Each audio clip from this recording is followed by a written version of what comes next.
Bismillah ar-Rahman ar-Rahim. Assalamu alaikum wa rahmatullahi wa barakatuh. How are you, my students? I hope that you're happy and healthy and ready for today's lesson, which is the continuing for the expansion units from 1 to 4, reading pages 68 and 69. So you can tell from this picture that we will be reading about colors. Of course, every one of us has his own favorite color and the least favorite color. So what's your favorite color and why? What's your favorite color and why? For example, my favorite color is maybe either black or white because it goes with everything that I try to wear. If I wear a black shirt, it goes with every other color for the pants that I wear, and also same with the white. So what's your favorite color? Try to think about this, then try to answer the question why. Why is this your favorite color? If you choose either red, green or blue, orange, etc. So try to think, why is this color your favorite color? So what color is the room you are in now? How does the color make you feel? So you're sitting in your room now. Look at the walls, look at the furniture. What color is the room you are in? What color are the walls, are the furniture, the carpet? And how does this color make you feel? How does this color make you feel? When you look at this color, there's a feeling inside you. How do you feel about this color? The second question, have you ever painted a room? If so, what color did you choose and why? Have you ever painted your room? And if so, what color did you choose and why? Or if you are planning to paint your room, which color would you choose and why is that? For me, I prefer bright colors for my room to make the room brighter, either the bright blue or maybe bright green, just to make the room much more brighter than the usual. So try to think of the color that you want to paint your room with. So the psychology of color. This is the title of the article we're going to read just about now.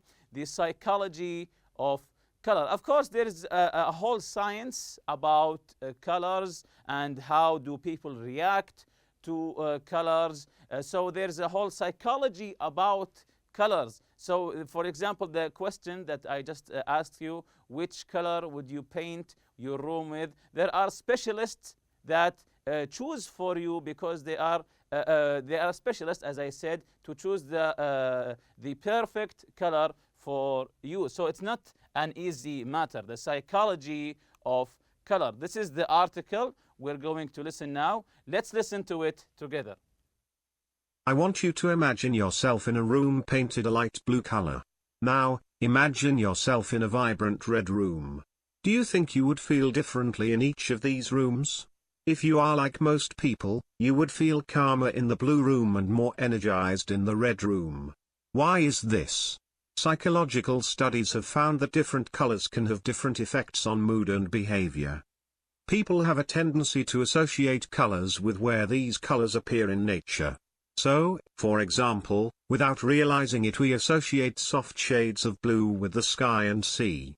These associations make blue a calming color for most people. Asuka Obata runs a spa in Kyoto, Japan. All the walls of the salon are blue. Obata says, it is essential that we create a sense of peace and tranquility. The color blue helps us achieve this. Red, however, is associated with fire and blood. So red is also associated with danger and vitality. The color red has even been shown to raise blood pressure. Adrian Vilas of Córdoba, Argentina, painted his office red. He says, I like being surrounded by a color that gives me energy and inspiration. On the other hand, have you ever wondered why traffic lights and stop signs utilize the color red? To warn of danger, of course. So here he says, I want you to imagine yourself in a room painted in a light blue color. Now imagine yourself in a vibrant red room. So when you're sitting in a blue room, a bright blue room or a red room, of course you will feel differently. The mood will change. If you are like most people, you would feel, here he says, calmer in the blue room and more energized in the red room, because the blue color makes you much calmer, unlike the red color, which gives you more energy. Why is this? Psychological studies have found that different colors can have different effects on mood. So colors actually can affect your mood. For example, here he says people have the tendency to associate colors with where these colors appear in nature. Of course, we associate colors to nature. When you think the word nature, immediately you think of the color blue or green. Blue or green, blue as in the sky, green as in the trees. So when I say the word nature, immediately you think of the color green. So for example, without realizing it, we associate soft shades of blue with sky and the sea. So we associate blue with the skies and also the sea. Here the spa, the Asuka Obata runs spa in Kyoto, Japan. They chose this for their salon, the color blue, because you want to relax in there, which is why they chose the color blue. Unlike here, the color red, however, it's associated with fire and blood. That's why the red color attracts your attention. That's why the traffic lights, they chose the red color for stop, because to warn of danger. Of course, all the warnings in the world, you see it with red color because it's associated with danger. So let's continue here with the article, the second part of the article. Let's listen now. While we all share natural associations with certain colors, the same color may have a very different meaning to people of two different cultures. The colors black and white provide a good example of how people can have different cultural responses to colors. In many cultures, black symbolizes death and mourning, and so black is the traditional color worn to funerals. However, in Asia it is not black that represents mourning, but white. So in Asia, white is the color people usually wear when they attend funerals. In most other cultures, far from being associated with funerals, white represents purity, innocence, and goodness. For this reason, white is traditionally worn by brides in these cultures. However, in China, since white is the color of mourning, it is important that a bride not wear white. Instead, the traditional color worn by a bride in China is red. In Chinese culture, red represents happiness and good luck, and so Chinese celebrations are full of red. During the Chinese New Year, people prefer wearing red to any other color, and older family members give money in red envelopes to younger members of the family. So here in this article, they're talking about the white and black colors. When people go to funerals, they wear the black color to show their sadness. This is unlike in Asian cultures where they wear the white color for the funerals. Here they say black symbolizes death and mourning. That's why most cultures in the world, when they go to funerals, they wear the black color. Unlike in Asia, it is not black that represents mourning. It is white is the color people usually to wear when they attend funerals. In most other cultures, far from being associated with funerals, white represents purity, innocence, and goodness. When you think the color white, you instantly think with purity and goodness. You think positive thoughts. For this reason, white is traditionally worn by brides. That's why brides usually wear the color white, because it represents goodness and purity.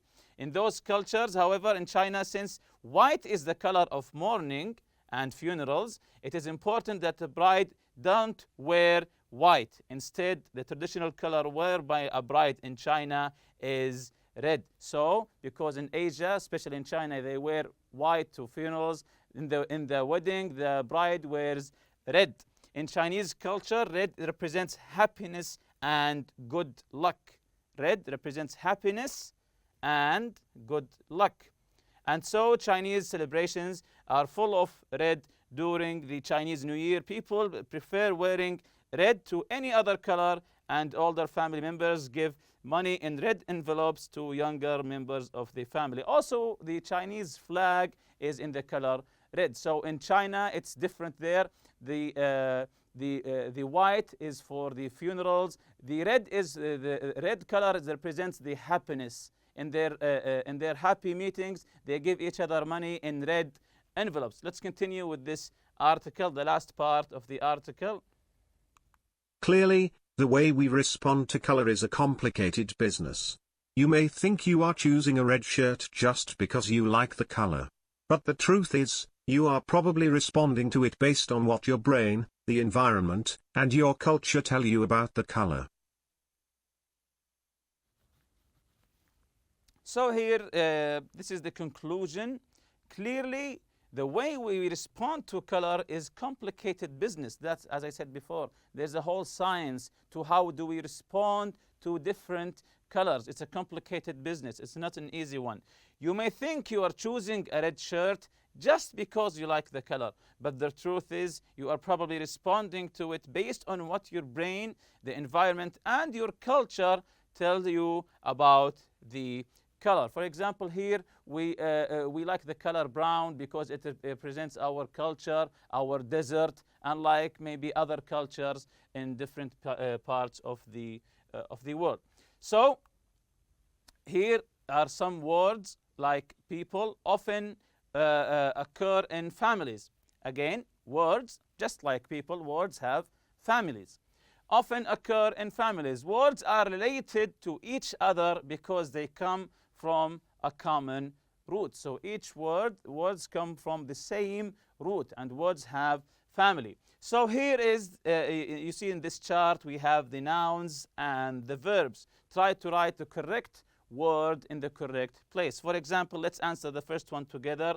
The noun is energy, and the verb from this noun is, yes, that's correct. It's energize. Energy, the noun. Energize is the verb. So now you get what I want you to do. So the next one, the verb is associate. The noun is from the verb associate. Yes, that's correct. It's the word association. The next one, creation. The noun is creation. What's the verb here?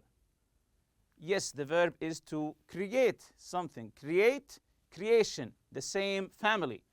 The verb here is inspire, to inspire someone. So what's the noun here? Yes, that's correct. It's the noun inspiration. What about the noun symbol? A symbol for something. Yes, the verb is to symbolize. And the verb is mourn. Mourn, we just read it in the article. Mourn. Yes, that's correct. The noun is mourning. And the verb, next verb is to celebrate something. Yes, that's correct. The noun is celebration. The last one, the noun is response, and the verb is, excellent, the verb is respond. Response, respond, they are from the same root. So continuing to the after reading exercise here, complete the sentences with one of these words. We have the word vibrant, tendency, associate, tranquility, mourning, and represents. Again, vibrant, tendency, associate, tranquility, mourning, and represents. As we see here, we have six. We have 6 sentences, each one with a gap. We have to put the correct word in. But first, let's read together where these words come from. Vibrant, from the first paragraph. Vibrant means bright, full of energy. Red is a bright, vibrant color. So red is a bright, vibrant color. And the second paragraph had 3 words: tendency, associate, and tranquility. Tendency is an inclination or leaning toward something. Associating colors with nature is something people have a tendency to do. The second word, associate, relate one thing to another. To associate is to relate one thing to another, to associate them together. Here, people associate colors in nature to certain feelings. This is where it is in the article. The third word, tranquility, it means calmness, peacefulness. Tranquility is a feeling that is associated with blue.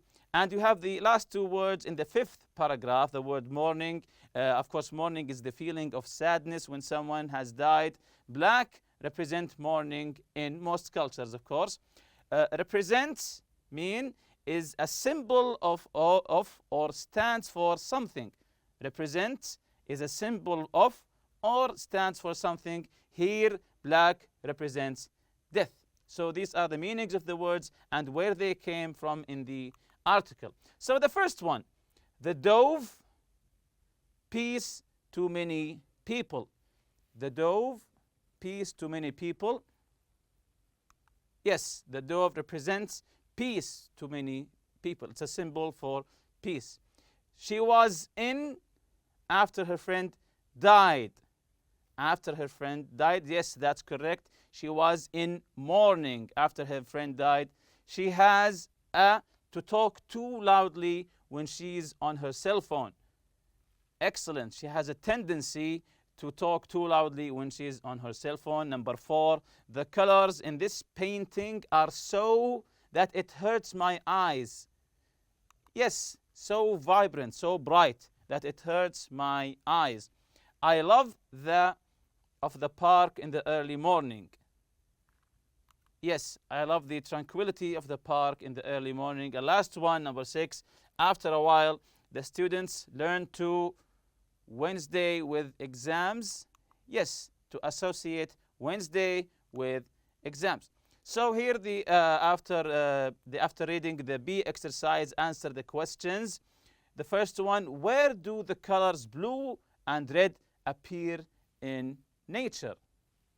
Look around you in nature. Where do the colors blue and red appear in nature? Yes, the color blue appears in the sky and the sea. The color red appears in fire and blood. Number 2, how do most people respond to the colors red and blue? How do most people respond to the colors red and blue? Yes, that's correct. Blue is a calming color. Blue makes you calm down. Unlike the red, it's an energizing color. It's an energizing color. Number 3, what does the color white represent in most cultures? In most cultures, not all cultures, no, most cultures, the color white. What does it represent? Okay, let's see together. In most cultures, white represents purity, innocence, and goodness. Unlike in China, it represents sadness and mourning. Question number 4, why must a bride not wear white in China? Why must a bride not wear white in China? I just answered that. Yes, that's correct. In China, white is the color of mourning because white in China is the color of sadness, of death, of mourning. That's why the bride doesn't wear white in China. What does the color red represent to the Chinese? When do the Chinese wear red? So the color red, what does it represent for the Chinese culture, for the Chinese people? When do the Chinese wear red? Yes, that's correct. In Chinese culture, red represents happiness and good luck.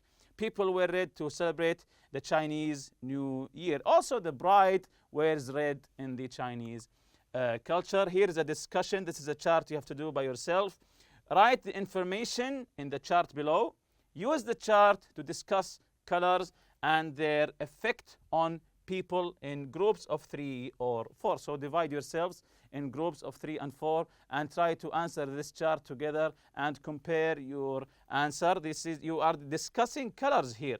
You write first in the first column, you write the color, where you can find it in nature. When you choose the color, where can you find this color in nature? Where do you see it in nature? How do you feel about this color? This is an important question. When you see this color with your eyes, how do you feel with about this color? Are you at ease, or are you unlike that? What this color represent in your country? What does this color represent in your culture or in your country? So divide yourselves in groups of 3 or 4 and answer this chart. Then compare your answers together. Last here, the cultural note. The culture note, it's regarding the color green. Let's read it together. Green is believed to be an easy color to see and restful for the eyes. And restful for the eyes. That's why in the traffic light, green means go, unlike the red color means stop. At one point in the US classroom, blackboards were changed to green boards. People thought it was easier to see the white chalk on the green board. So now some classes have green boards instead of black boards. Street and highway signs in the US often have a green background with white letters. When you see signs in the US, they have green backgrounds with white letters. There have also been interesting experiments with children who have difficulty reading. Researchers have found that putting a transparent green overlay on top of what the child is reading often improves comprehension.